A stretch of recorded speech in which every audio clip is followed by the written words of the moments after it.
Good morning, everybody. So I just wanted to make sure that I let you know before I got the video started that um, my wife, my sister-in-law, we've all been very, very thankful over the past month and a half, ever since everything happened. All the support, all the messages, all the care packages that we've gotten. We have felt so much love in the past month and a half, and I just got to say thank you on that side. I thank you for being patient and waiting on me to get these videos back up and running. I just haven't had a whole lot of time between all of the chaos and the stress that's been going on. And yes, I am back. Beyond Faith is back. Hopefully, it'll be an every Sunday kind of deal. And then the extra little Beyond Faith side note that I'll do in the middle of the week at some point. After this video is done, I'll be doing a collection of all of the fruits of the Spirit that I've been doing over the past few months now, and make that into one massive video. I say massive, but it should only be like an hour and 20 minutes or something like that, if that. But yeah, thank you for being patient. Thank you for your support. My stress level has been through the freaking roof this entire month and a half, but we're going to make it. I know that God's going to do amazing things out of a situation that just seems really bad, but I'm excited about it. But yeah, let's get into the video.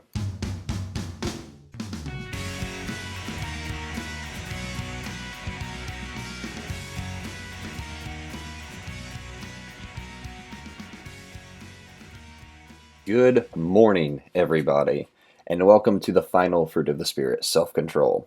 This might be a touchy subject for some people, a few people, a few people, whatever. But this is substantially important to have within our lives. After we've spent the past few weeks, months, past few months talking about the different fruits of the Spirit and applying them into their lives, we still face a battle within ourselves. Sinfulness. Self-control is needed to help us abstain from the want of sin within our own lives. In many ways, this can be the most difficult of the fruits of the Spirit to apply. It does take a lot of discipline, and it does take a lot of dedication that doesn't necessarily work overnight. It takes time and practice to fully develop our self-control over our sin. Will we fail? At times, maybe.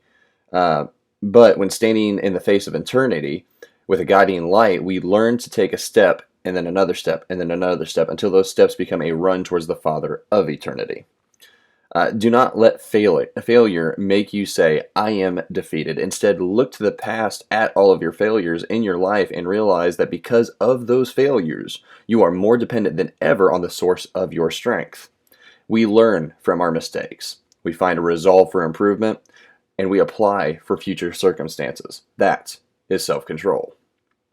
In 1 Thessalonians 5:22 through 23, it says, Abstain from every form of evil. Now may the God of peace himself sanctify you completely, and may your whole spirit, soul, and body be preserved blameless at the coming of our Lord Jesus Christ. The sinfulness we are tempted with here on earth may currently seem like a lot to handle, but 10, 20, 30, 50, or 100,000 years from now, we will see that the struggles we push past isn't worth pushing past what's waiting for us within eternity. This world wants us to truly believe that what it offers is so valuable, and that we must give into our selfish wants and our fleshly desires. But the reality is that the only true valuable thing is what Jesus is offering. A free gift of salvation. Without that, everything in this world becomes just null and void. Over the past few weeks, I've come to realize one thing, and this may seem like I'm taking a little bit of a shift because I had to stop my writing here about a month and a half ago, and then I've carried this back on within the past few weeks.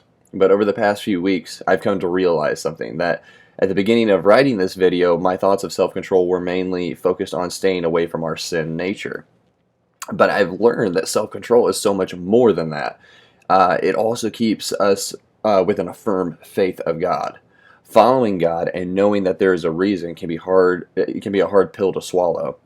But looking into uncertainty, these long past few weeks have been, truly tough. But in the midst of all of the chaos that's been happening, my mom gave me some fantastic advice. She told me that God is our great comforter.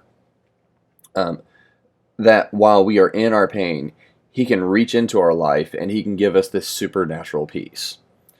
It doesn't make sense when until you're really standing within that situation, but it's true. When I really begin to just give my situation to God, I could sense Him letting me know that it will be all right. It may not be a completely ideal situation, but it's a situation that God already knew would happen, and it's not a surprise to God, I don't feel. I'm not going to talk about it too much right now, but the entire situation or the past few weeks. But in a future video, I will definitely talk a little bit more about it, and maybe multiple videos on here. I think some of the upcoming videos will be a little bit more difficult to talk about, but I am looking forward to sharing them within the next week or so with you. But as for now, I just want to let you. Boy, it must be early. I am misreading this completely. As for now, I want you to remember self-control is applicable to many parts of our life. It keeps us in line. It keeps us focused. It keeps us striving to be closer to God. As for now, thank you for being so patient and waiting in these videos, or in this video. Fruits of the Spirit are something that I am sure that I will look back to and make more videos on Beyond Faith about. Maybe have discussions with somebody at some point on here. I don't know. That would be awesome.